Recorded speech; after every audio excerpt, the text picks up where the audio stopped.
समाज कल्याण विभागातील जे काही पेपर होत आहे त्याच्यासाठी अतिशय महत्त्वाच्या असणाऱ्या भारतीय समाजाची ओळख इयत्ता 12वी मधील समाजशास्त्र विषयामधला अतिशय महत्त्वपूर्ण असलेला भारतातील सामाजिक चळवळी हा 5 नंबरचा चॅप्टर बघत आहोत. ठीक आहे. या अगोदर आपण 4 चॅप्टर बघितलेले आहेत. तुम्ही जर ते बघितले नसतील तर बघून घ्या. अतिशय महत्त्वाचं आहे.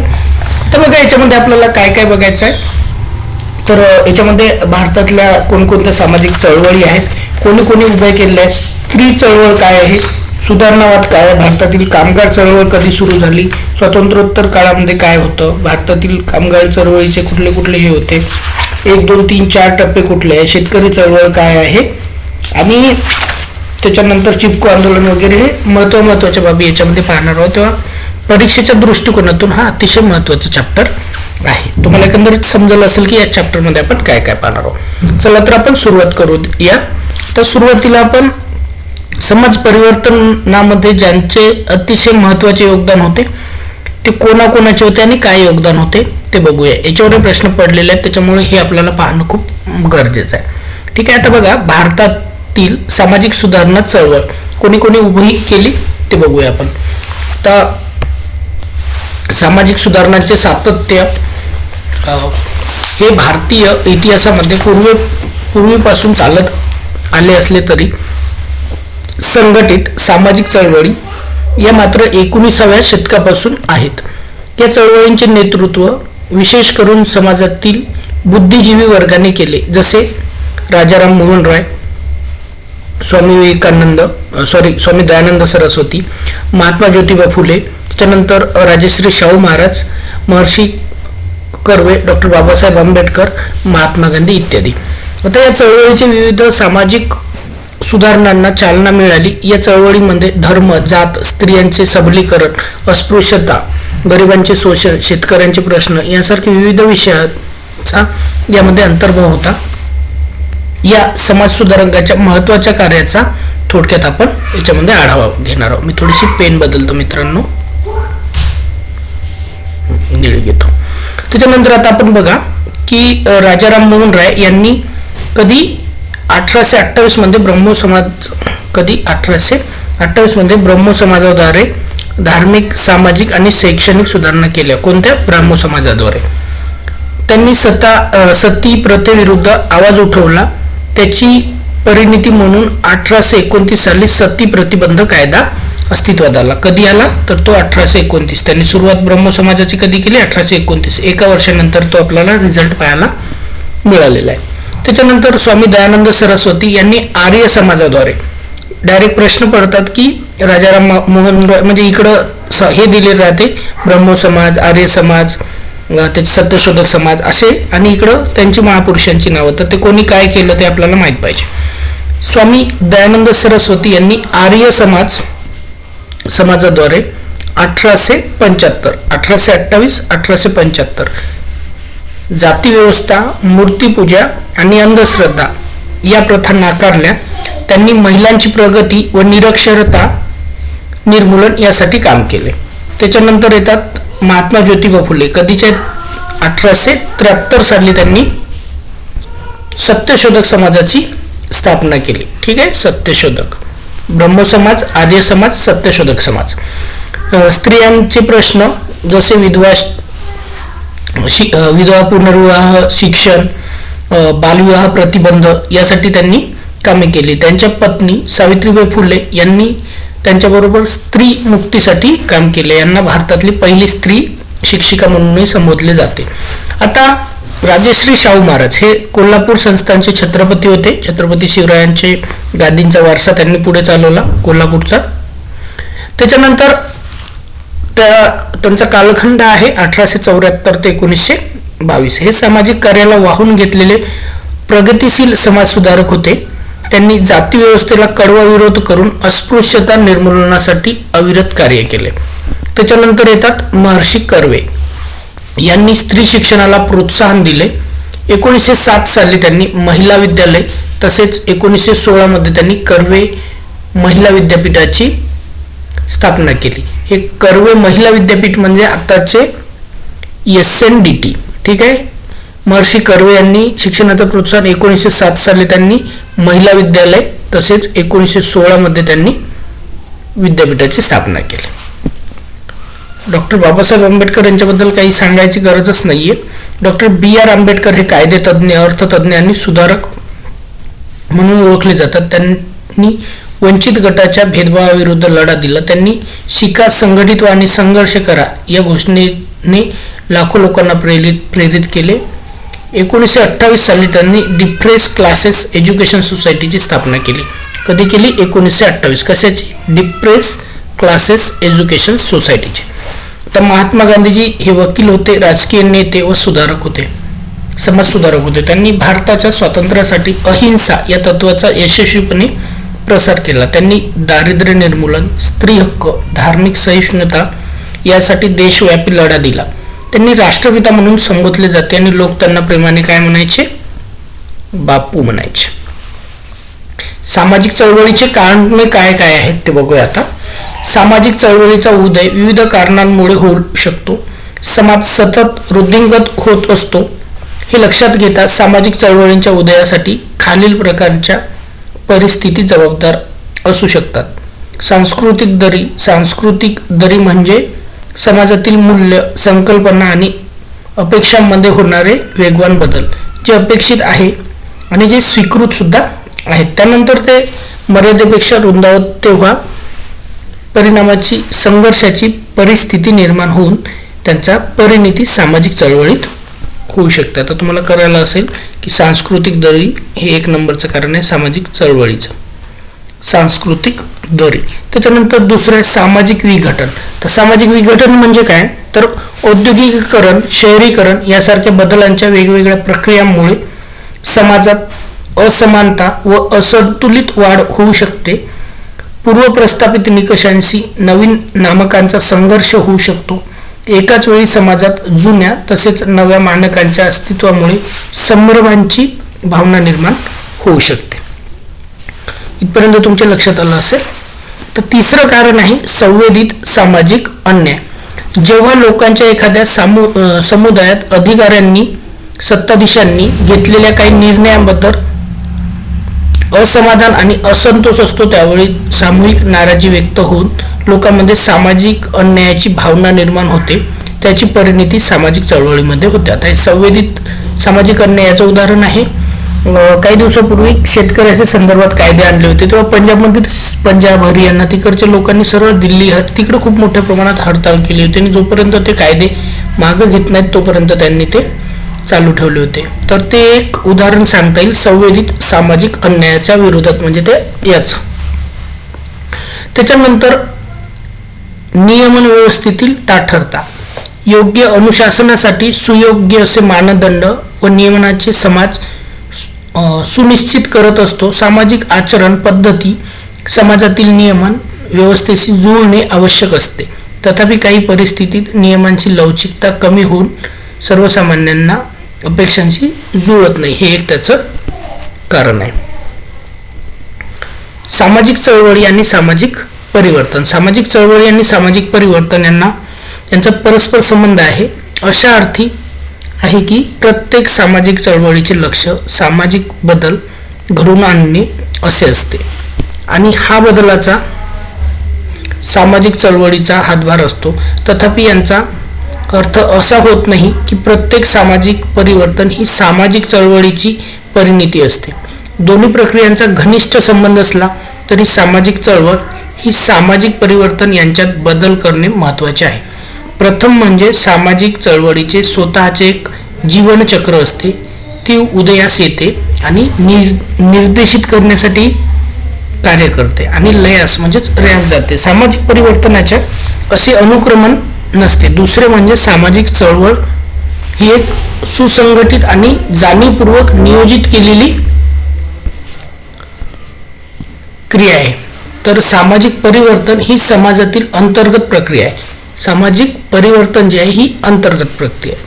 बऱ्याचदा परिवर्तन हा सहेतुक अथवा जाणीवपूर्वक केलेला संघर्ष असत नाही. तिसरे म्हणजे सामाजिक चळवळी सर्व समाजात आढळत असल्या तरी समाजात सर्व कालखंडात चळवळी घडून येतात असे नाही, मात्र सामाजिक परिवर्तन हे सार्वत्रिक आणि अपरिहार्य आहे. आता बघा भारतातील स्त्री चळवळी काय आहे.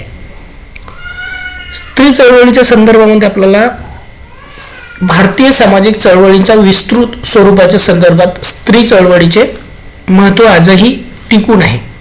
त्याची व्याप्ती विस्तार लक्षात घेता ही चळवळ दीर्घकालीन आहे आणि जगभर तिचा प्रसार किंवा प्रभाव आहे. पुढील टप्प्याच्या मदतीने स्त्री चळवळीचा अभ्यास केला जाऊ शकतो. तर स्त्री चळवळीचं कुठल्या कुठल्याच्या द्वारे केला जाऊ शकतो, तर याची जी सुरुवात आहे ती 19व्या शतकाच्या पूर्वार्धात झालेली आहे. तत्कालीन स्त्री चळवळ अनेक प्रकारच्या समाज सुधारणांच्या चळवळीच्या अनुषंगाने केलेली आहे. ब्राह्मण समाज आणि आर्य समाज यांनी महिला मंडळे तयार केली. ठीक आहे, आता हे तुम्हाला मी अगोदर सांगितलेलंच आहे. त्यामुळे स्त्रियांना विचारांची देवाणघेवाण करून प्रगती करण्यास व्यासपीठ मिळाले. राजाराम मोहन रॉय, त्याच्यानंतर ईश्वरचंद्र विद्यासागर, न्यायमूर्ती महादेव गोविंद रानडे, बेहरामजी मलबारी या समाज सुधारकांनी भेदभाव करणाऱ्या प्रथा रूढींना आव्हान दिले. सुधारकांच्या एकत्रित प्रयत्नामुळे ब्रिटिश सरकारने या प्रकरणात हस्तक्षेप केला आणि काही कायदे केले. आता हे कायदे कोणकोणते केले बघा. द प्रिव्हेन्शन्स ऑफ सती ऍक्ट हा पहिला ऍक्ट आहे, म्हणजे सती प्रथेविरोधातला, की जो तयार करण्यात आला होता. आणि याच्यावर प्रश्न त्यावेळेस व्हाईसरॉय कोण होते वगैरे असेही पडलेले आहे. तर तो कधीचा आहे, 1829. विधवा पुनर्विवाह हा आहे 1856चा. स्त्री भ्रूण हत्या निवारण कायदा 1870. The eggs of consent and marriage act तो आहे 1891. सारखे कायदे सरकारने केले. हे सगळे कायदे कधीचे आहेत, 18चे आहेत. त्याच्यामुळे अतिशय महत्वाचे आहे, म्हणजे त्यावेळेस समाज सुधारणेला सुरुवात झाली होती.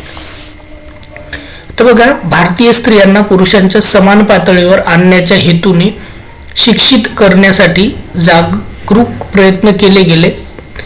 जन्माने आयरिश स्त्रीवादी सामाजिक कार्यकर्त्या मार्गारेट कझिन यांनी मद्रासमध्ये, म्हणजे आत्ताची चेन्नई, इंडियन वुमन असोसिएशनची स्थापना करून भारतीय स्त्री संघटनेची मुहूर्तपेठ रोवली. अतिशय महत्त्वाचं आहे मित्रांनो, हे याच्यावर प्रश्न पडल्या म्हणजे जाऊ शकतो. हे आयरिश स्त्रीवादी सामाजिक कार्यकर्त्या होत्या. कोण होत्या? मार्गारेट कझिन यांनी मद्रासमध्ये, म्हणजे आत्ताच्या चेन्नई या ठिकाणी इंडियन वुमन असोसिएशन या संस्थेची स्थापना केली आणि त्यांनी भारतीय स्त्री संघटनेची मुहूर्तपेठ मध्ये या ठिकाणी याच्याद्वारे रोवल्या गेली. भारतीय स्त्री संघटनेची मुहूर्तपेठ कोणी रोवली? तर मार्गारेट कझिन यांनी रोवली. त्याची सुरुवात कुठून झाली? तर त्याची सुरुवात झाली मद्रासमधून. सध्या त्याला आपण चेन्नई म्हणतो. मार्गारेट कझिन यांनी मद्रास येथे भारतीय स्त्री संघटनेची मुहूर्तपेठ कोणत्या असोसिएशनद्वारे रोवली? तर ती आहे इंडियन वुमन असोसिएशन. ठीक आहे, कसाही प्रश्न विचारू, हे 2-3 वाक्य लक्षात असले पाहिजे. तर भारतातील हा पहिला स्त्रीवादी गट होता. ठीक आहे, हे पण महत्वाचं आहे. भारतातील पहिला स्त्रीवादी गट होता हा. यांनी म्हणूनच ही भारतीय परिक्षेत्रात महत्वाची घडामोड म्हणून पाहिले जाते. त्यांनी पुण्यामध्ये एक परिषद आयोजित केली, ज्यामध्ये विविध गटातील प्रतिनिधींना महिलांच्या शिक्षणाविषयीच्या आपापल्या कल्पना मांडल्या. या परिषदेत भारतातील महिलांच्या शिक्षणाला प्रोत्साहन देण्याविषयी कल्पनांना व मुद्द्यांना मूर्त स्वरूप देण्यात आले. 1926 साली अखिल भारतीय महिला कॉन्फरन्सची स्थापना झाली. अखिल भारतीय महिला कॉन्फरन्सची स्थापना केव्हा झाली? तर ती झाली 1926ला. भारतीय स्त्री चळवळीचा सर्वसाधारण उद्देश व तत्वावर ब्रिटिशांच्या असलेला प्रभाव नाकारता येणार नाही. विचाराचा दृष्टिकोनातून उदारमतवादामुळे महिलांना स्वतःला शिक्षित करण्यास उन्मुक्त केले. जरी बहुतेक महिला लाभार्थी या उच्च जातीच्या किंवा उच्चभू पार्श्वभूमीच्या होत्या, तरी ब्रिटिश कालखंडात मानव कल्याणकारी उद्देशाने या चळवळीला पाठबळ मिळाले. त्या कालखंडात भारतीय महिलांना त्यांच्या आत्मप्रतिष्ठा व आत्मभावाची जाणीव झाली. आता राष्ट्रीय चळवळीचा परिणाम. राष्ट्रीय चळवळीत महिलांचा सहभाग वाढला. महात्मा गांधीजींच्या तत्वाच्या चळवळीच्या स्त्रियांच्या विचारावर आणि सहभागावर परिणाम होऊ लागला. स्वातंत्र्याच्या लढ्यात महिलांच्या वाढत्या सहभागामुळे त्यांना त्यांच्या हक्काबद्दल जागरूक केले. स्वातंत्र्य लढ्यातील आंदोलनात महिला मोठ्या संख्येने सहभागी झाल्या. तेव्हा पुरुष स्वातंत्र्य सैनिकांना तुरुंगात टाकले गेले. तेव्हा स्त्री स्वातंत्र्य सैनिकांनी कठीण आणि आव्हानात्मक परिस्थितीमध्ये त्या हाताळल्या. या संदर्भात कस्तुरबा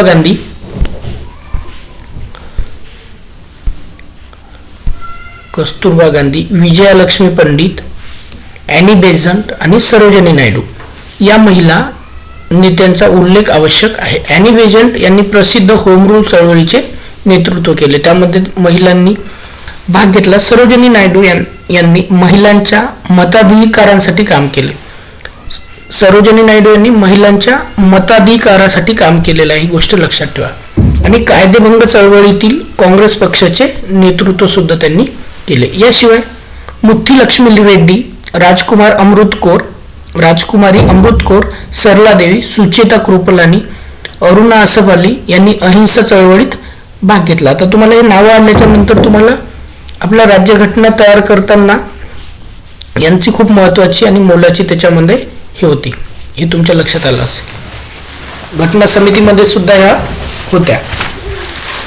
1942 मध्ये पारित झालेला भारत छोडो ठरावामध्ये महिला भारतीय स्वातंत्र्य संग्रामातील शिस्तबद्ध सैनिक म्हणून संबोधले गेले. तर भारत छोडो ठरावामध्ये महिलांना भारतीय स्वातंत्र्य संग्रामातील शिस्तबद्ध सैनिक कोणाला म्हटलं गेलं तर भारतीय छोडो ठरावामध्ये ज्या महिला होत्या त्या महिलांना म्हटलं गेलेलं आहे किंवा संबोधलं गेलेलं आहे.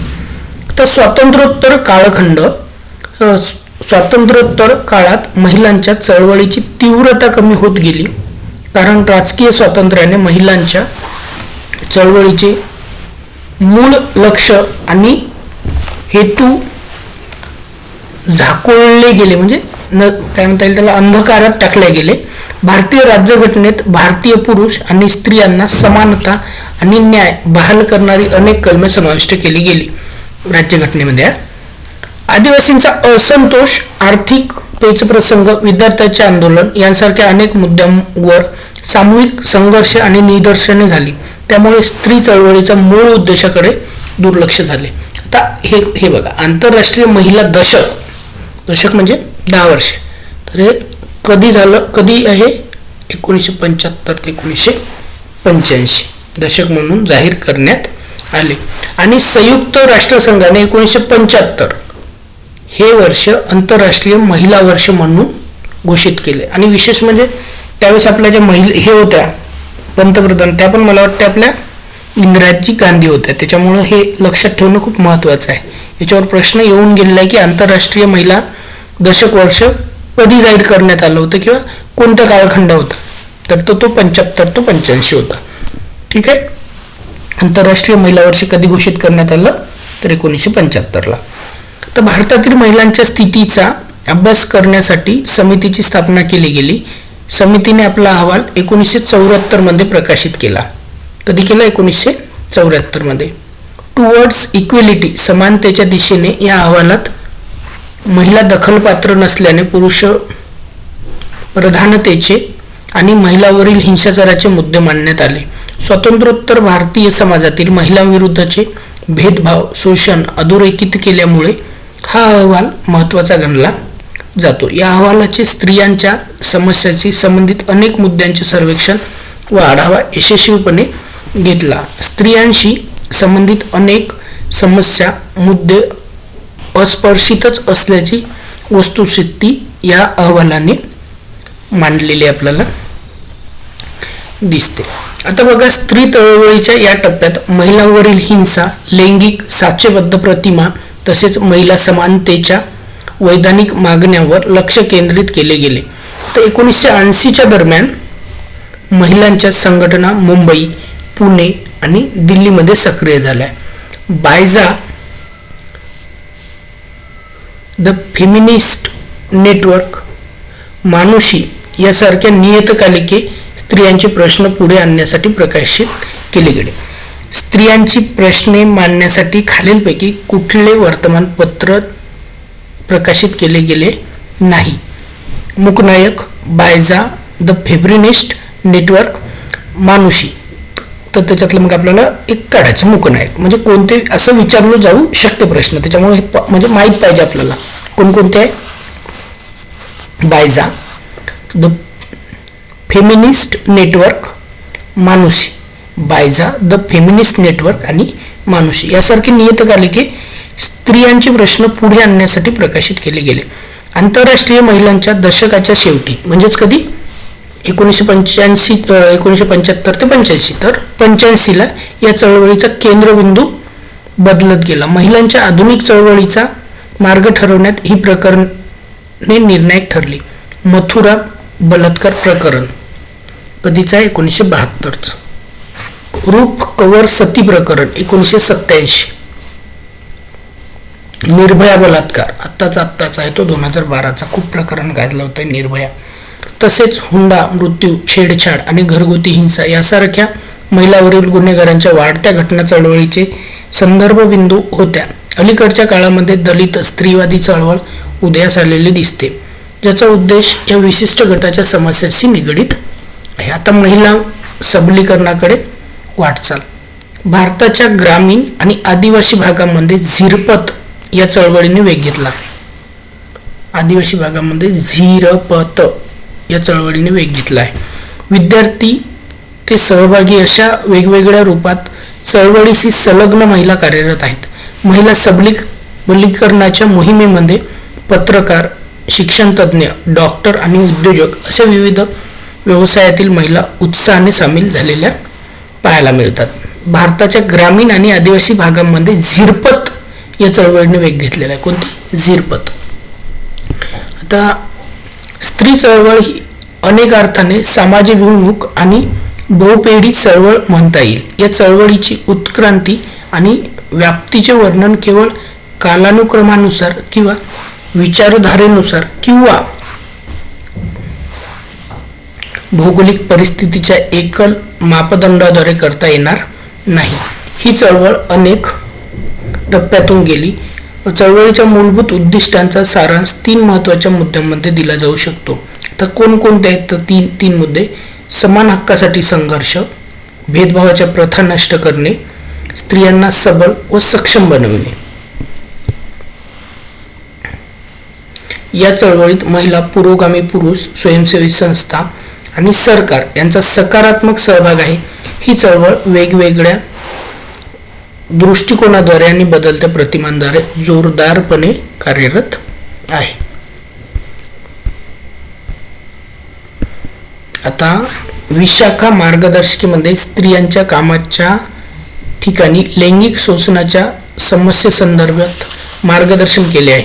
ही मार्गदर्शिका भारताच्या सर्वोच्च न्यायालयाने प्रथम 1997 मध्ये, त्यानंतर 2013 मध्ये सुधारणा करून बनवलेली आहे. या कायदेशीर तरतुदींमुळे स्त्रियांना कामाच्या ठिकाणी सुरक्षित आणि निरोगी वातावरणाची हमी दिली जाते. काय आहे? विशाखा मार्गदर्शिकेमध्ये स्त्रियांच्या कामाच्या ठिकाणी लैंगिक शोषणाच्या संबंधात आहे. ते प्रथम हे काय आहे? भारताच्या सर्वोच्च न्यायालयाने पहिल्यांदा 1997ला आणि त्याच्यानंतर सुधारणा करून 2013 मध्ये ही कायदेशीर बनवलेली, म्हणजे सुधारणा करून बनवलेली आहे. यामध्ये कायदेशीर तरतुदींमुळे स्त्रियांना कामाच्या ठिकाणी सुरक्षिततेची आणि निरोगी वातावरणाची हमी दिली जाते. आता भारतातील कामगार चळवळ काय आहे?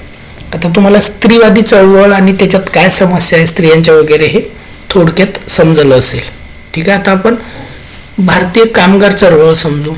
आपल्या चळवळीचे जे मेन आहेत ते तुम्हाला माहीत असतील की भारतीय कामगार चळवळीचे जनक लोखंडेंना म्हणतात आणि त्यांनी रविवारची सुट्टी वगैरे केली, ते तुम्हाला माहीत असेल. आता आपण याच्यात 12वीच्या याच्यात नेमकं भारतीय कामगार चळवळीबद्दल काय दिलेलं आहे ते बघूया. भारतातील कामगार चळवळ समजून घेण्यासाठी योग्य प्रारंभिक बिंदू म्हणजे भारतातील औद्योगिकरणाची प्रक्रिया. कारखानदारी आणि आधुनिक उद्योगधंद्यामुळे भारतीय समाजाची वैशिष्ट्ये आणि स्वरूप बदलले. त्यामुळे आपल्या अर्थव्यवस्थेचा कायापालट झाला. नवीन उत्पादन यंत्रणेच्या अनुषंगाने श्रमविभाजनाची पद्धत बदलली.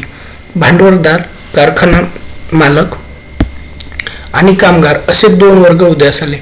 आधुनिक उद्योग हे नफ्याच्या तत्वावर कार्य करत असल्यामुळे कामगारांकडून वाढीव काम करून घेणे, कमीत कमी पगार देणे, कामकाजाचे तास वाढवणे, पदोन्नतीमध्ये उशीर करणे, रोजगारात कपात करणे, कामाच्या ठिकाणी सुविधांचा अभाव असणे असे प्रकार अस्तित्वात येऊ लागले. या परिस्थितीमुळे कामगारांची एकत्र येऊन भारतातील व्यवस्थेचा निषेध करण्यास सुरुवात केली. औद्योगिक कामगार चळवळी मुख्यत्वे 4 टप्प्यामध्ये विभागल्या जाऊ शकतात. आता हे 4 टप्पे कोणकोणते आहे ते बघूया आपण. पहिला टप्पा आहे कामगार चळवळीचा उदय. जसं मी तुम्हाला अगोदरच सांगितलं, कधी 1850 ते 1918चा कालावधी हा कामगार चळवळीचा उदय म्हणून गणला जातो. तर पहिला टप्पा प्राथमिक स्वरूपाचा होता. पूर्वनियोजन आणि पूर्वसंघटन न करता कामगाराच्या गटांनी केलेला निषेध स्वयंस्फूर्त असला तरी स्वतंत्र घटनांपुरता मर्यादित होता. मार्च 1975 मध्ये शापूरजी बेंगाली यांनी कामगाराच्या असमाधानकारक परिस्थितीविरुद्ध बंड केले. त्यांच्या प्रयत्नांचा परिणाम म्हणून 1881 मध्ये पहिला कारखाना कायदा लागू झाला. आता प्रश्न कसा विचारू शकते हे तुम्हाला वेगळ्यानं सांगायची गरज नाही. मार्च 1875 शापूरजी बेंगाली यांनी कामगाराच्या असमाधानकारक परिस्थितीमध्ये बंद केला आणि त्यांच्या प्रयत्नामुळे 1881 मध्ये पहिला कारखाना कायदा लागू झाला. 1881 मध्ये पहिला कारखाना कायदा लागू झाला. ते बंड कोणी केलं होतं असा प्रश्न विचारला जाऊ शकते. आपण त्याचं उत्तर एकदम मोघमपणे नारायण मेघाजी लोखंडे असं देऊ आणि आपण फसू. तर त्याचं उत्तर आहे शापूरजी बेंगाली. ठीक आहे, फसायचं नाही. 1875ला. त्याच्यानंतर नारायण मेघाजी लोखंडे यांचा उल्लेख महत्त्वाचा ठरतो. देशातील पहिली कामगार संघटना Bombay mill hands association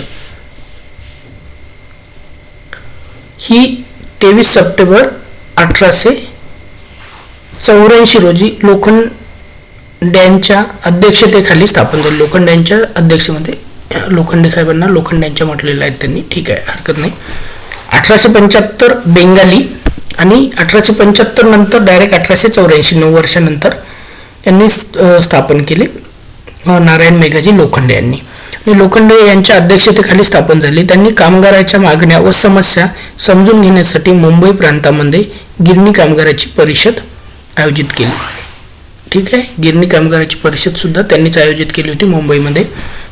Narayan Meghaji Lokhande यांनी बॉम्बे मिल हँड्स असोसिएशन ही संस्था स्थापन केली. कधी? 23 सप्टेंबर 1884ला. आणि त्याच्यानंतर मुंबई प्रांतामध्ये गिरणी कामगारांची परिषद सुद्धा त्यांनी आयोजित केली. आणि हे जे होते आपले शापूरजी बेंगाली हे 1875ला होते आणि 1881 मध्ये त्यांच्या प्रयत्नामुळे पहिला कारखाना कायदा लागू झाला. आता या कामगाराची स्थिती सुधारण्यासाठी ठराव संमत केला. नारायण मेघाजी लोखंडे यांना भारतीय कामगार चळवळीचे जनक म्हणतात. ठीक आहे, भारतीय कामगार चळवळीचे जनक कोणास म्हणतात तर ते नारायण मेघाजी लोखंडे यांना म्हणतात.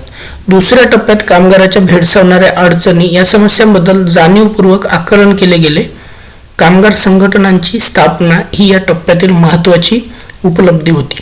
अनेक समाजसुधारकांनी कामगारांमधील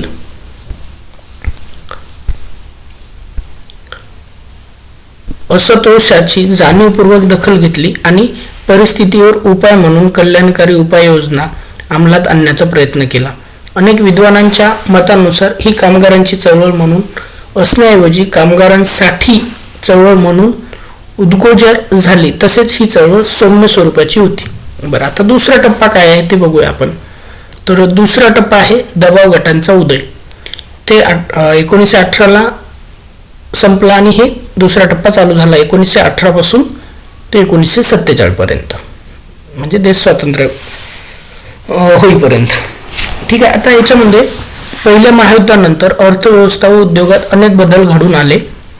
वस्तूंच्या किमती व नफा वाढला, परंतु कामगारांच्या रोजगाराची आणि कामाची परिस्थिती सुधारली नाही. त्यामुळे कामगारांमध्ये असंतोष व असंतता निर्माण झाली. संप हे कामगारांच्या हातातील एक प्रमुख अस्त्र असते. कामगाराच्या असंतोषाचे प्रतिबिंब 1918 ते 1920 या कालावधीत अनेक संपांच्या रूपाने दिसून आले. मुंबई, अहमदाबाद, सोलापूर, मद्रास म्हणजे सध्याची चेन्नई येथील कापड गिरणी कामगार, कानपूरची लोकर गिरणी, कलकत्त्याच्या जूट गिरण्या, जमशेदपूरची स्टील कंपनी, मुंबई व जबलपूरमधील रेल्वे कामगार आणि मुंबईचे कोदी कामगार यांनी निदर्शने झाली. त्यामुळे त्यापैकी बहुतेक संप उत्स्फूर्तपणे केले गेले. बहुतांश संप हे रोजगार आणि वेतन अशा कारणांना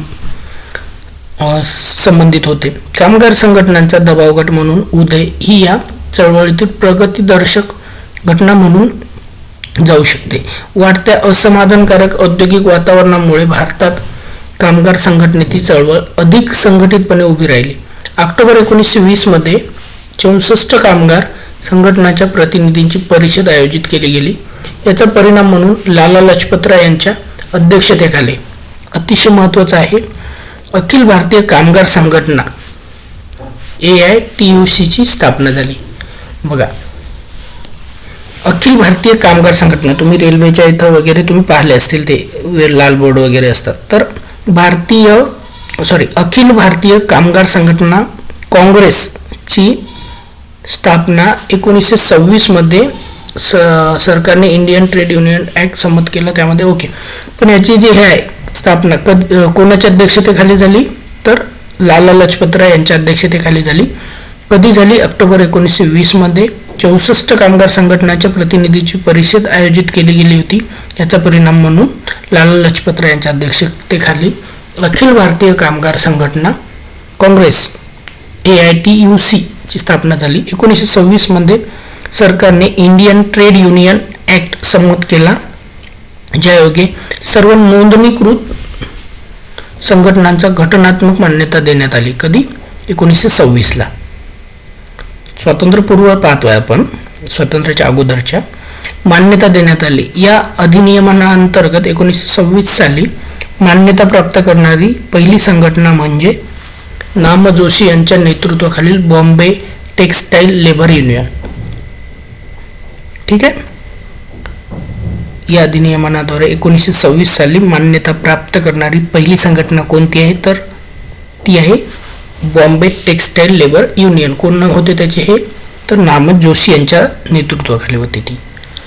कामगार चळवळीतील मार्क्सवादी विचारांचा प्रमुख प्रभाव असलेल्या डाव्या विचारसरणीच्या उदय देखील या काळात झाला. त्यामुळे शोषणात्मक व्यवस्थेला रोखण्याच्या हेतूने कामगार वर्गाला भांडवलशाही रचनेच्या विरोधात संघटित होण्याच्या पार्श्वभूमी निर्माण झाली. महामंदी या जागतिक आर्थिक संकटाला भारतातील कामगार चळवळीवर विपरीत परिणाम झाला.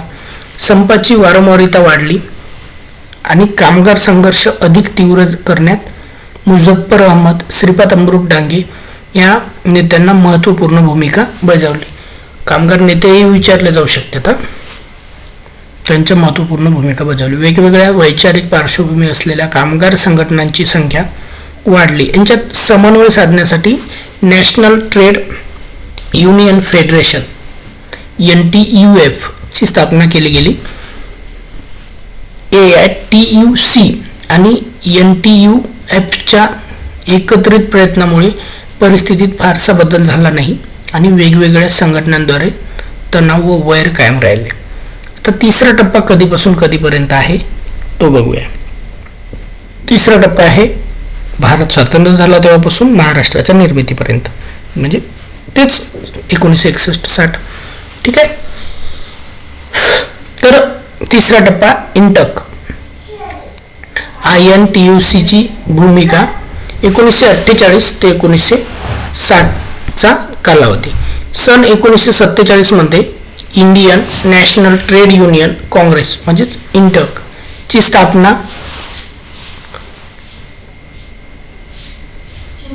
1948 मध्ये कामगारांच्या हक्काच्या रक्षणासाठी आणि त्यांना प्रोत्साहन देण्यासाठी राजकीयरित्या संलग्न अशी स्वतंत्र संस्था स्थापन केली गेली.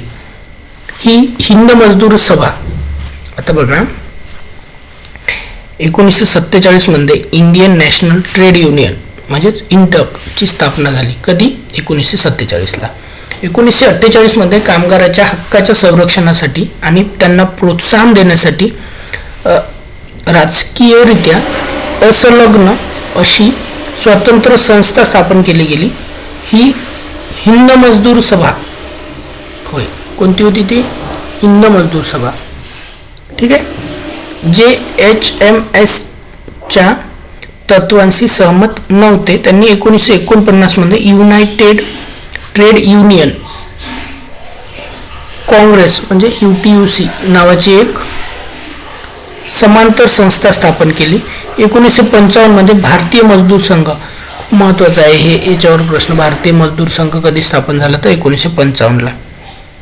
BMS ची स्थापना झाली. 1947 मध्ये काँग्रेसची सत्ता आल्यावर कामगार संघटनांच्या उपक्रमांचे परीक्षण सुरू झाले.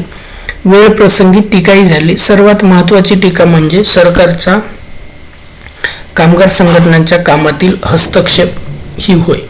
या 4 प्रमुख कामगार संघटनांच्या व्यतिरिक्त इतर अनेक कामगार संघटना कामगार चळवळीतील महत्त्वाची भूमिका बजावत होत्या. त्यानंतर काही वर्षात कामगारांची उद्योगपतींच्या विरोधात अनेक वेळा संपाचे हत्यार उपसले. 60च्या दशकात कामगारांच्या तक्रारी वेतन, बोनस आणि ओव्हरटाईम्सशी संबंधित होत्या, परंतु त्यानंतर त्यामध्ये कामावरून निलंबन, अन्यायकारक बडतर्फी, कामगारांचे हक्क असा बदल झाला. त्यानंतर औद्योगिक काळात त्यात कामगारांची बढती, संधीचा अभाव, कामगारांचा समान इत्यादी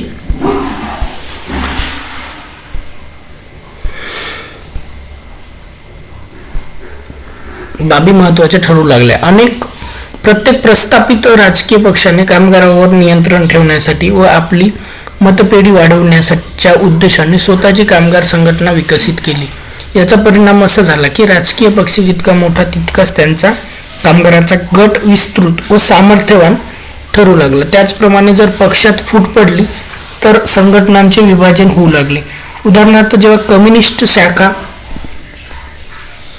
CPI आणि CPI मध्ये विभागली गेली, CPM मध्ये विभागली गेली, तेव्हा कम्युनिस्ट शाखेने CPI हाती घेतली आणि CPM ने केंद्रीय भारतीय कामगार संघटना CITU नावाची स्वतंत्र संस्था स्थापन केली. ठीक आहे. तर चौथा टप्पा काय आहे ते बघूया आपण.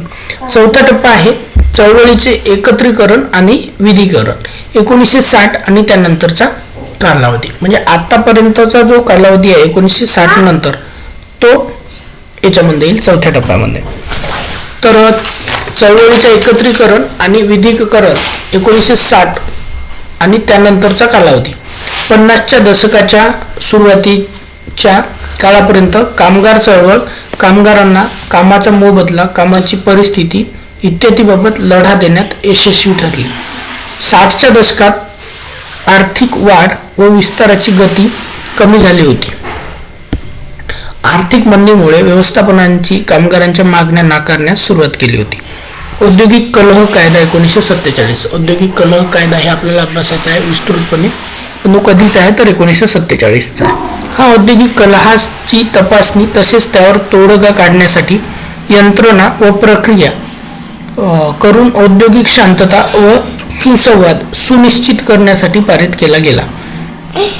औद्योगिक कलह कायदा 1947 हा औद्योगिक कलहांची तपासणी करणे, ओके, तसेच त्यावर तोडगा काढण्यासाठी यंत्रणा व प्रक्रिया करून औद्योगिक शांतता आणि सुसंवाद सुनिश्चित पारित केला आहे. कशासाठी पारित केले कारण विचारू शकते, तर ते कारण माहीत पाहिजे आपल्याला. औद्योगिक कलहाचा तपास करणे, त्याच्यावर तोडगा काढणे, शांतता असावी, त्यांच्यामध्ये समन्वय किंवा सुसंवाद सुनिश्चित करण्यासाठी पारित केलेला हा काय तर कायदा आहे. या कामगाराद्वारे कामगार व व्यवस्थापकांतील संघर्ष कमी करण्यासाठी समेट, लवाद आणि न्यायालयीन निवाडा यांच्या यंत्रणा वापरण्यास अनुमती दिली गेली. अगदी प्रतिकूल परिस्थितीतही 1970च्या दशकापर्यंत चळवळीने कामगारांच्या हितसंबंधांचे आणि सदस्यांचे प्रतिनिधित्व करण्याचे आश्वासक काम केले. 1970 नंतर मात्र चळवळींची गती मंदावली. साधारणपणे 60 वर्ष चाललेला गिरणी कामगार संप हा शेवटचा मोठा संप होता. 1970 नंतर चळवळीत गती मंदावली. साधारणपणे 60 वर्ष आठ वर्ष चाललेला गिरणी कामगारांचा संप हा शेवटचा मोठा संप होता. 8 वर्ष म्हणजे इट्स नॉट जोक मित्रांनो. 8 वर्ष हा सगळ्यात जास्त काळ चाललेला आहे, तो आहे गिरणी कामगाराचा. त्याच्यानंतर आपली मुंबई जी आहे ती थांबलेलीच आहे बिलकुल गिरणीच्या बाबतीमध्ये. त्या संपामध्ये खूप काही झालं. या ऐतिहासिक बॉम्बे टेक्सटाईल संपाची सुरुवात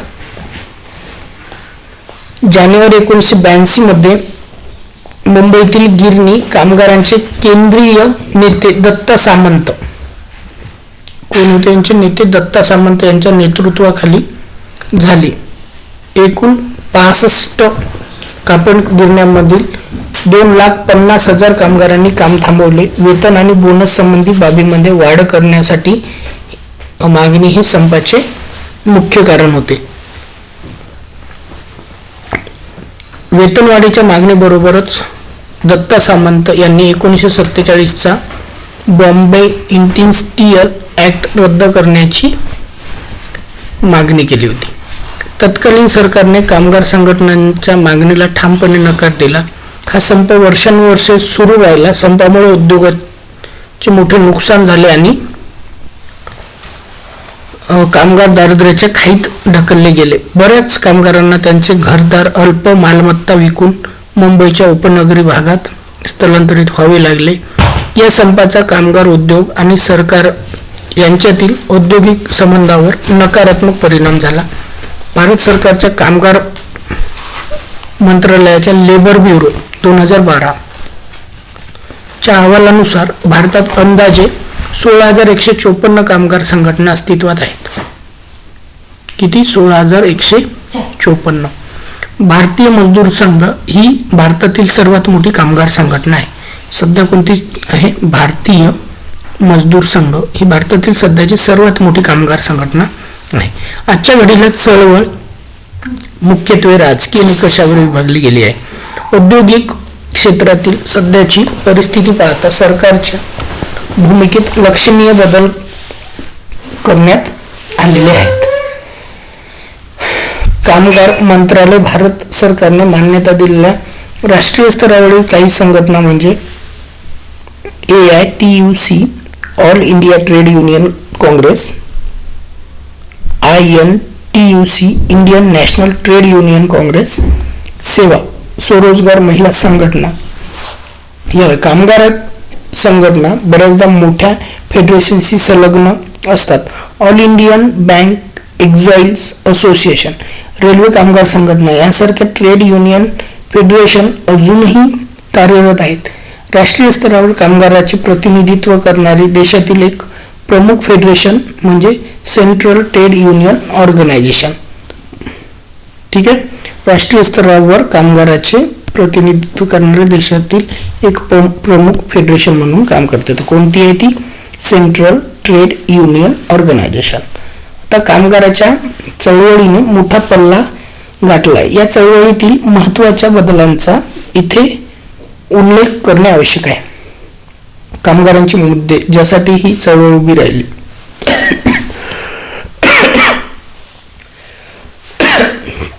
एकच मिनिट.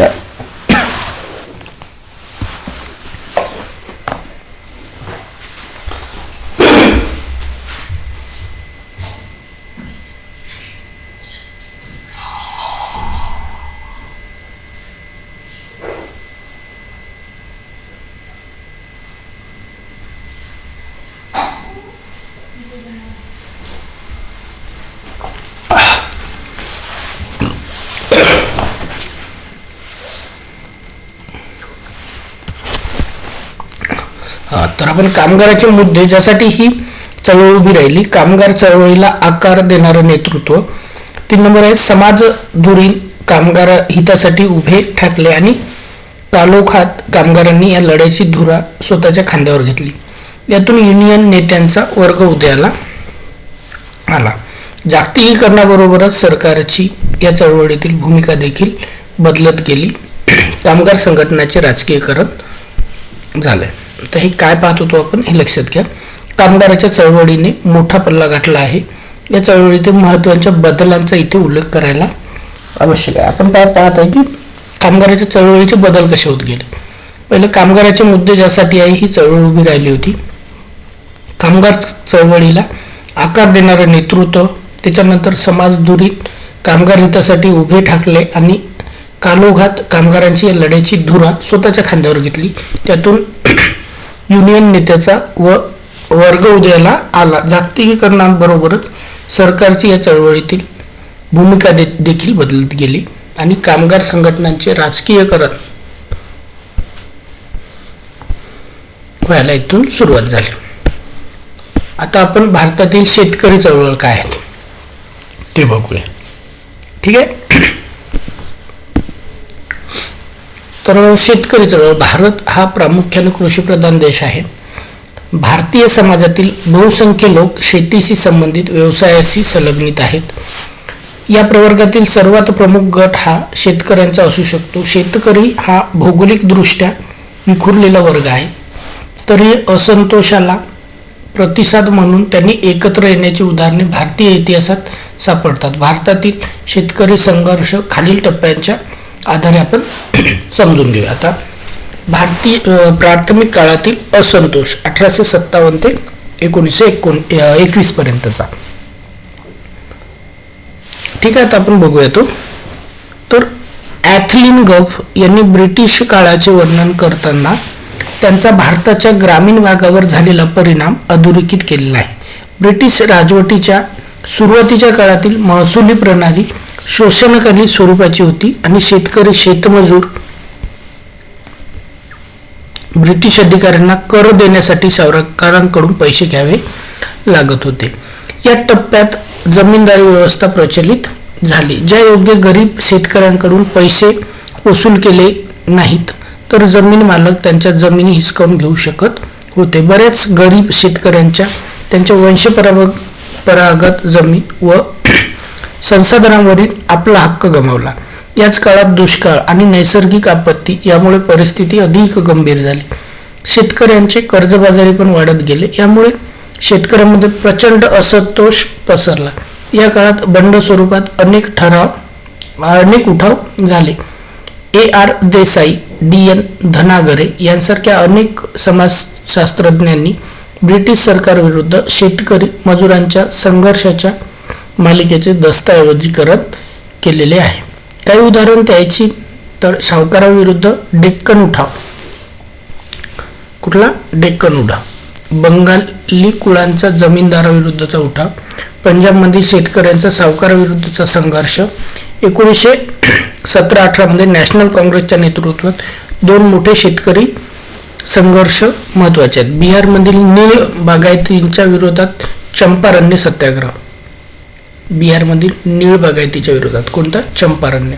आणि पीक नासाडीच्या पार्श्वभूमीवर कैरा येथे शेतमजुरांनी जमीन महसूल जमा करण्याच्या विरोधात संघर्ष. शेतकऱ्यांच्या तक्रारी व त्यांच्या मागण्यांची दखल घेण्यासाठी काँग्रेसने शेतकरी समित्या स्थापन केल्या. कैरा इथे शेतमजुरांचा जमीन महसूल जमा करण्याच्या विरोधात संघर्ष होता.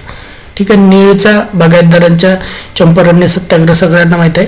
पण पीक नासाडीच्या पार्श्वभूमीवर कैरा येथे झालेल्या शेतमजुरांचा हे पण महत्वाचा आहे. किसान सभांचा उदय 1922 ते 1946 पर्यंतचा कालावधी. जमीनदारांना आणि भांडवलदारांना पाठिंबा देण्यासाठी काँग्रेसने घेतलेला पुढाकाराने संघर्ष करणाऱ्या शेतकऱ्यांमध्ये नाराजी निर्माण झाली. 1926-27 दरम्यान बंगाल, पंजाब आणि उत्तर प्रदेशात अनेक किसान सभा क्रांतिकारी संकल्पनांसह आयोजित केल्या गेल्या. स्वामी सहजानंद सरस्वती यांच्या नेतृत्वात बिहारमध्ये जमीनदारी विरुद्ध आवाज उठवण्याचा उद्देश किसान सभेच्या चळवळीत प्रारंभ झाला. स्वामी सहजानंद सरस्वती बिहारमध्ये. ओके. बिहार आणि उत्तर प्रदेशमधील किसान सभेच्या प्रतिनिधींनी आपल्या सर्व मागण्यांसंदर्भात सर्वपक्षीय परिषदेत निवेदन सादर केले. बारडोली जिल्ह्यातील शेतकरी वर्गाचे 2 संघर्ष एका पाठोपाठ एक सुरू झाले. पहिला संघर्ष 1928-29 मध्ये, ठीक आहे, बारडोली, आणि दुसरा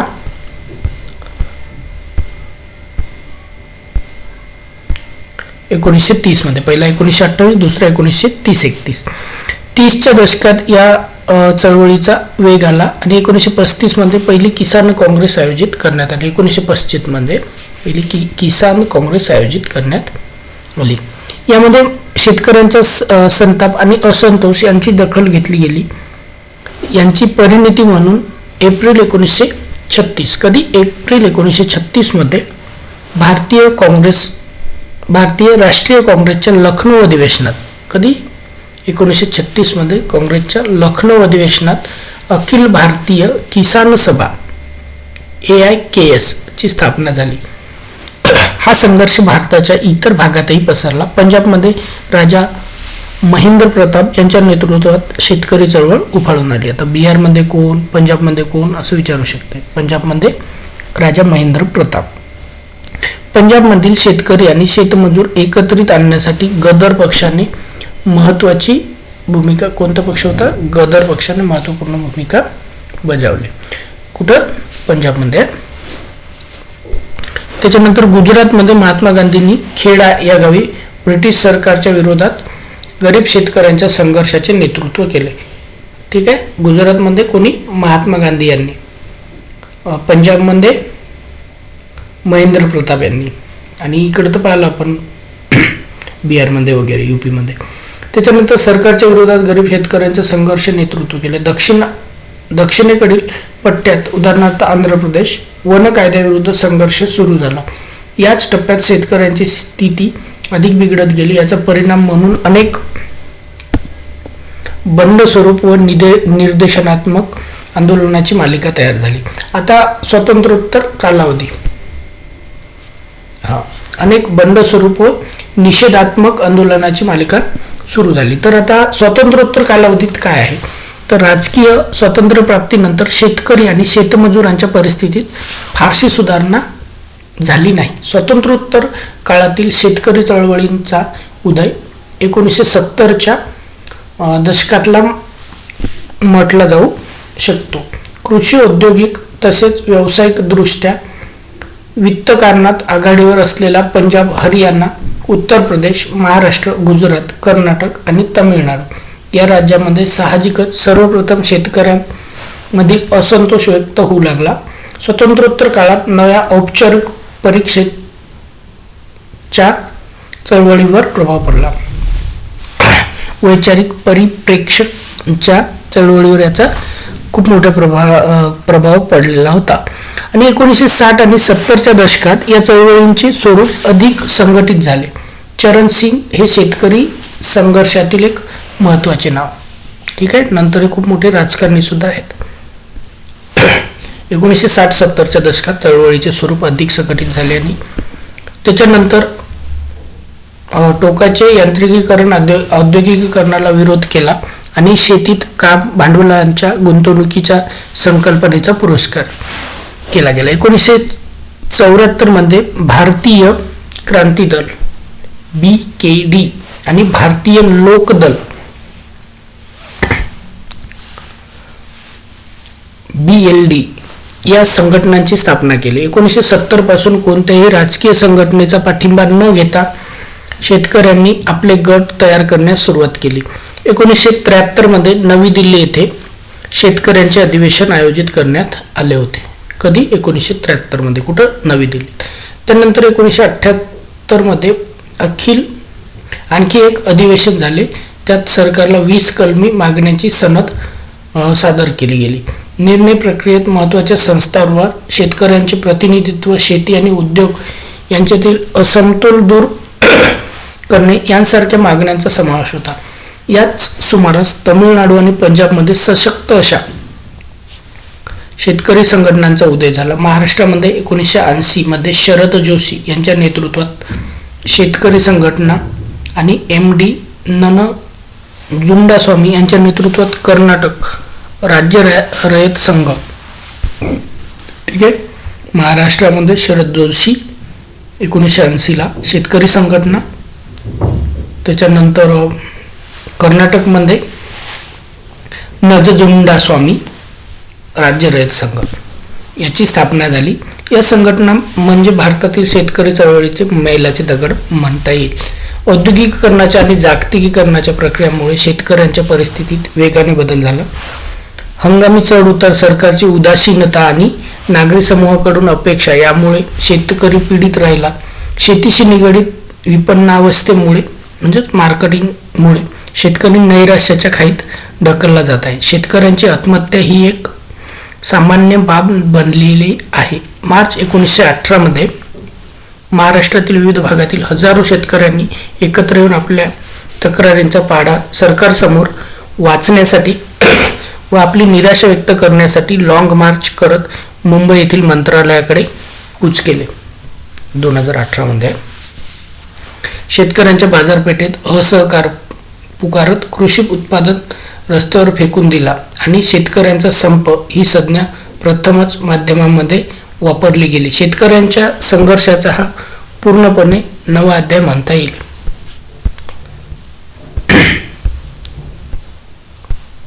त्याच्यानंतर भारतातील पर्यावरण चळवळी काय आहेत ते आपण बघणार आहोत. अतिशय महत्त्वाचं आहे पर्यावरण चळवळी सुद्धा, ज्याच्यामध्ये आपण काय म्हणता येईल त्याला चिपको आंदोलन वगैरे बघणार आहोत आणि याच्यावर प्रश्न पडलेले आहेत. त्याच्यामुळे हे थोडं सिरियसली बघावं लागेल आपल्याला. गाडगीळ आणि गुहा यांनी पर्यावरण चळवळ यांची व्याख्या अशी केलेली आहे. कशी केलेली आहे तर अशी केलेली आहे गाडगीळ आणि गुहा. नैसर्गिक संसाधनांचा शाश्वत उपयोग, पर्यावरणाचा ऱ्हास थांबवणे किंवा पर्यावरणाचे जतन करणे या दिशेने जाणीवपूर्वक निर्देशित केलेली संघटित सामाजिक प्रक्रिया म्हणजे पर्यावरण चळवळ होय. ठीक आहे. नैसर्गिक संसाधनाचा शाश्वत उपयोग, पर्यावरणाचा ऱ्हास थांबवणे किंवा पर्यावरणाचे जतन करणे या दिशेने जाणीवपूर्वक निर्देशित केलेली एक संघटित सामाजिक प्रक्रिया म्हणजे पर्यावरण चळवळ होय.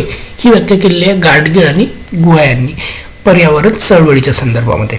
हरित चळवळ, संघर्ष, हरित चळवळ आणि संवर्धन चळवळ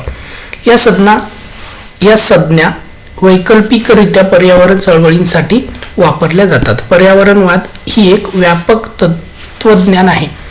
हे तत्वज्ञान आपल्या सभोवतालच्या परिसराच्या संवर्धन आणि विकासाला केंद्रभूत मानून पर्यावरण आणि संस्कृतीच्या सुधारणेसाठी कळकळीने प्रयत्न करते. आधुनिकीकरण आणि औद्योगिकीकरणाच्या अपरिहार्य कारणामुळे मानवी जीवनासमोर अनेक प्रत्यक्ष आणि अप्रत्यक्ष आव्हाने आहेत. जीवनशैलीत लोकसंख्याशास्त्रीय, सामाजिक आणि सांस्कृतिक अनियमित विसंगती पर्यावरणीय असंतुलनात घातक आहे. भारतातील पर्यावरण चळवळीचा उदय, आधुनिक पर्यावरणवादाची सुरुवात. आता हा मुद्दा आहे, भारतीय पर्यावरण चळवळीचा उदय कसा झाला. तर आधुनिक पर्यावरणवादाची सुरुवात 1960 च्या दशकामध्ये झाली. पर्यावरणाच्या ऱ्हासाविषयी वाढती जागरूकता आणि जनजागृतीमुळे बरेचसे उपक्रम, कार्यक्रम आयोजित केले गेले आणि माहिती प्रकाशित झाली. अमेरिकेचे अध्यक्ष रिचर्ड निक्सन यांनी सन 1970 मध्ये अमेरिकन पर्यावरण विषयक धोरण कायदा साक्षरकीत केला. तेव्हापासून 22 एप्रिल हा दिवस जगात वसुंधरा दिन म्हणून साजरा केला जातो. तुम्हाला वसुंधरा दिवस 22 एप्रिल आहे हे कदाचित माहीत असेल, पण का साजरा करण्यात येतो हे त्याचं कारण आहे की अमेरिकेचे अध्यक्ष होते रिचर्ड निक्सन यांनी 1970 मध्ये अमेरिकेमध्ये पर्यावरणविषयक धोरण कायदा साक्षरकीत केला होता. म्हणून तेव्हापासून हा जो दिवस आहे 22 एप्रिल हा दिवस संपूर्ण जगामध्ये वसुंधरा दिवस म्हणून साजरा केला जातो. त्यानंतर 1972 मध्ये स्टॉकहोम येथे संयुक्त राष्ट्राच्या वतीने मानव पर्यावरणविषयी परिषद आयोजित केली गेली. या परिषदेमुळे पर्यावरणीय समस्यांबद्दल अनेकांच्या मनात स्वारस्य निर्माण झाल्यामुळे 1980च्या दशकाच्या सुरुवातीस जर्मनी आणि उत्तर अमेरिकेच्या हरित चळवळीचे वसुंधरेचे संरक्षण, जतन आणि संवर्धनाचे महत्त्व याबद्दल जनजागृती करण्यात महत्त्वपूर्ण भूमिका बजावली.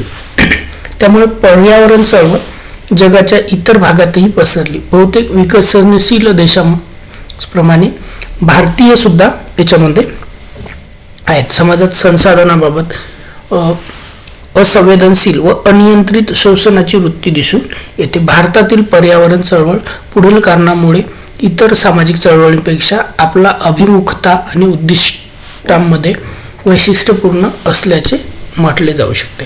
आता इतर चळवळींचे लक्ष विशिष्ट व मर्यादित स्वरूपाचे असते, तथापि संपूर्ण मानवतेचे कल्याण हेच पर्यावरण चळवळीचे लक्ष आहे.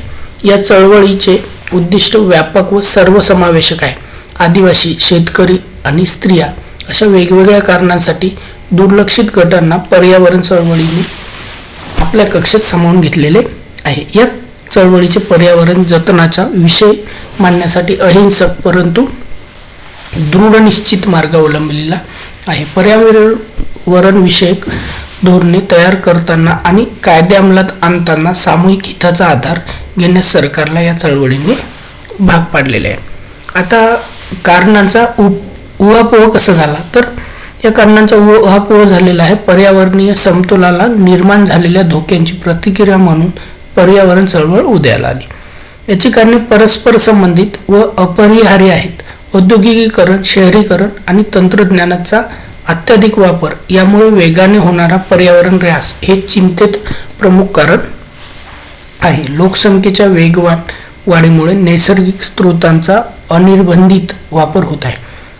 जमीन, पाणी आणि जैव विविधतेशी संबंधित प्रमुख समस्या समाजाच्या पर्यावरणीय संतुलनावर विपरीत परिणाम करत आहेत. जंगलतोड, वायू प्रदूषण, सागरी आणि किनारी प्रश्न, मृदा प्रदूषण यांसारख्या समस्या ही पर्यावरणीय असमतोलनाचे दृश्य परिणाम आहेत.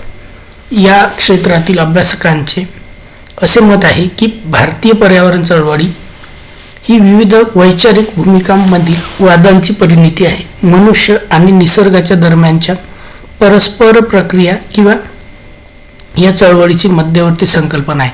गांधीजींच्या ग्रामस्वराज्य ही संकल्पना विवेकवाद आणि स्वयंपूर्णता इथल्या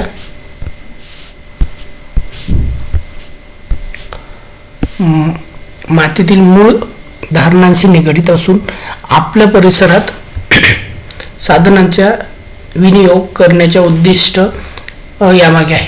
याविरुद्ध जहाल मार्क्सवादी तत्त्वज्ञानांच्या प्रतिमानात प्रकर्षाने आधुनिक विज्ञान आणि तंत्रज्ञानावरची निर्भरता आहे.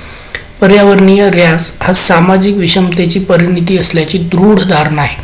अशा प्रकारे पर्यावरणीय चळवळीची कारणे केवळ पर्यावरणाशी संबंधित नसून ती आर्थिक आणि सामाजिक आहेत. आता भारतीय महत्त्वपूर्ण पर्यावरणीय चळवळ. पर्यावरणीय चळवळ ही एकल स्वरूपाची नाही, ही चळवळ व्यापक आहे. यामध्ये पर्यावरणीय आरोग्य, मानवाधिकार, आदिवासींचे हक्क आणि पर्यावरणीय स्त्रीवाद इत्यादी मुद्द्यांचा समावेश आहे. चळवळीच्या व्यापक कक्षेमध्ये ही चळवळ म्हणजे स्वतंत्रपणे निर्माण झालेली एकमेकांशी संलग्न अशा आंदोलने व बंडखोराची मालिका म्हणून समजून घेतली पाहिजे.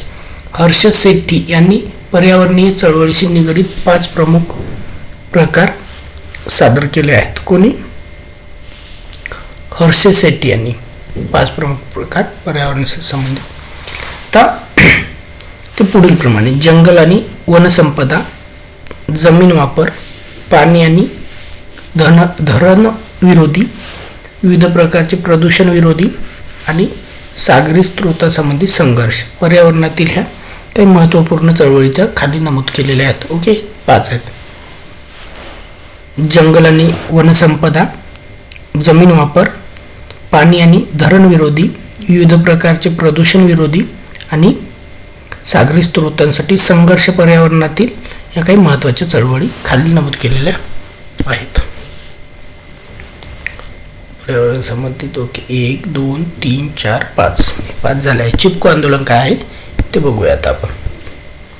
हा आता चिपको आंदोलनाचा फोटो आहे, तुमच्या लक्षात आलं असेल. एक झाड आहे, बहुगुणाजी आहेत जे आपले, त्यांनी ही चळवळ सुरू केली होती. आणि काय आहे हे ते झाड तोडायला आलं की त्याच्या भोवताली सगळ्या महिला एकत्रित यायच्या, एकमेकीला हात पकडून आणि ते त्याला चिपकायचे, म्हणून त्याला चिपको आंदोलन असे म्हटले गेले.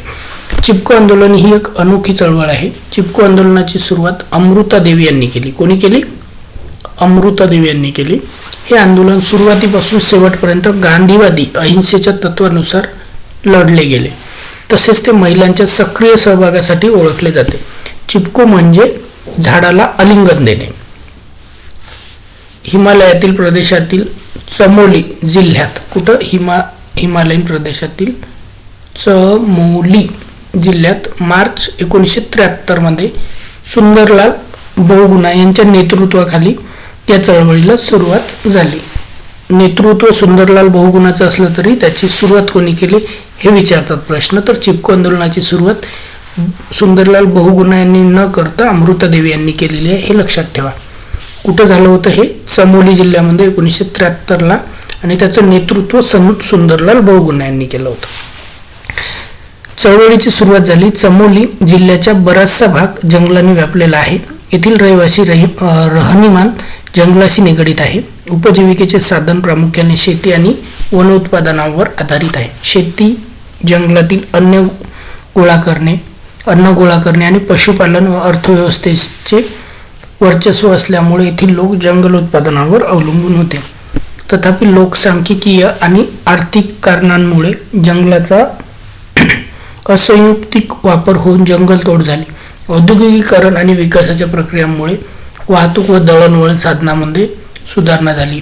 विकासासंदर्भात जंगलावरील मूळ रहिवाशांच्या हक्कावर गदा आली. उपजीविकेचे साधन नष्ट होत असल्याचे पाहून मूळ रहिवासी संतप्त झाले आणि या चळवळीला सुरुवात झाली. एप्रिल 1973 मध्ये जेव्हा कंत्राटदार कामगारांसह मंडल या गावी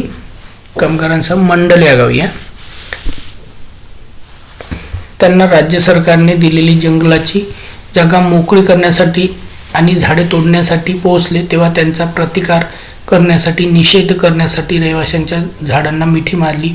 हा निषेध इतक्या मोठ्या प्रमाणावर घडला की परिणामी कंत्राटदार यांना सरकारी अधिकाऱ्यांना माघार घ्यावी लागली. या निषेधात गावातील महिलांनाही सहभागी झाल्या.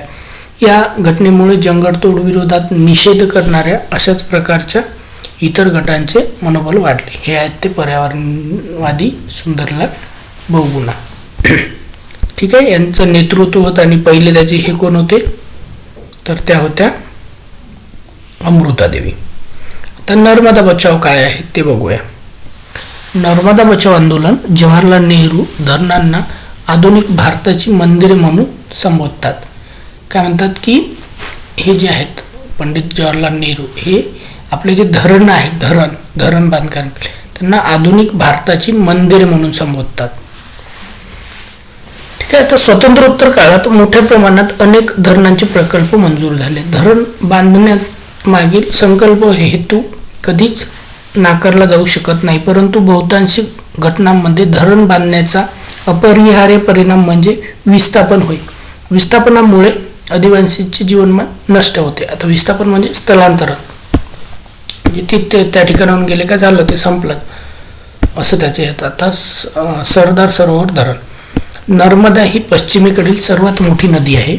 या नदी तीरांच्या लगत आदिवासी आणि ग्रामीण लोक राहतात. लक्षात घ्या एक गोष्ट की पर्यावरणामध्ये जेव्हा जेव्हा पर्यावरण वाचवायची वेळ येते तेव्हा सर्वात समोर कोणता समुदाय असेल तर तो आदिवासी समुदाय असतो. ठीक आहे. आदिवासी आणि ग्रामीण लोक राहतात. नर्मदा नदीवर सरदार सरोवर प्रकल्पास उभारल्यास, कोणता? सरदार सरोवर, महाराष्ट्र, गुजरात आणि मध्य प्रदेश या 3 राज्यांना त्याचा फायदा होईल. महाराष्ट्र, गुजरात आणि मध्य प्रदेश. बहुचर्चित आश्वासक बहुकोटी प्रकल्पामुळे सरकारला मोठा महसूल मिळेल. शेजारील वस्ती, खेडी व शहरे यांना या धरणामुळे वीज व पिण्याचे पाणी मिळेल असा समर्थकांचा दावा होता. धरणामुळे मूळ निवासींची उदरनिर्वाहाची व्यवस्था नष्ट होऊन विस्थापित होण्याचा धोका निर्माण झाला. तेव्हा त्यांना अशा मोठ्या स्वरूपाच्या प्रकल्पाला एकत्र येऊन विरोध करण्याची गरज वाटली. 1985 मध्ये मेघा पाटकर, कधी? 1975 मध्ये मेधा पाटकर यांच्या नेतृत्वाखाली नर्मदा बचाव आंदोलन NBA ही एक महत्त्वाची चळवळ म्हणून उभी राहिली।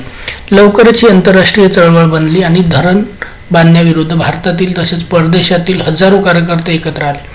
ऑक्टोबर 1994 मध्ये मेधा पाटकर यांनी 3 राज्य सरकारांवर दबाव आणण्यासाठी बेमुदत धरणे आंदोलने केली। या चळवळीची वीज निर्मितीसाठी पर्यायी पद्धतींचा वापर तसेच विस्थापितांचे योग्य पुनर्वसन व उदरनिर्वाहासाठी योग्य उपलब्ध साधने या मागण्या पुढे केल्या होत्या।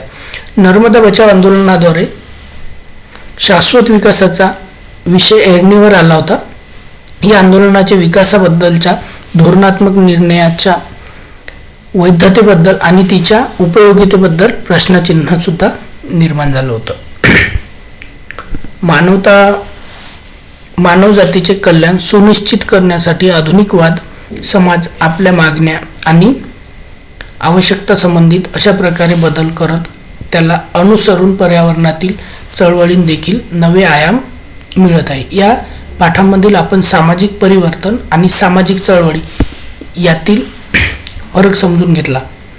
सामाजिक चळवळीमुळे सामाजिक परिवर्तन होते। महिला चळवळ, शेतकऱ्यांची चळवळ, कामगारांच्या चळवळी आणि पर्यावरणीय चळवळ यावर लक्ष केंद्रित केले।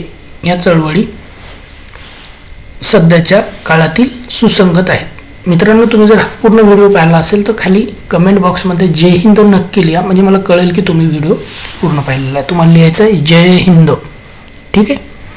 ग्रेट ग्रेटा थनबर्ग विषयी ऐकले आहे का? तिच्या आंदोलनाचा चर्चा करा। बरं, तर हे सारांश आहे की आपण याच्यामध्ये काय काय शिकलो। नेक्स्ट पार्ट आपण पाहणार आहे भारतातील सामाजिक चळवळी। अतिशय महत्त्वाचा आहे मित्रांनो, ठीक आहे, भारतातील सामाजिक चळवळी। ठीक आहे, भेटूया नेक्स्ट व्हिडिओमध्ये। तोपर्यंत जय हिंद, जय महाराष्ट्र।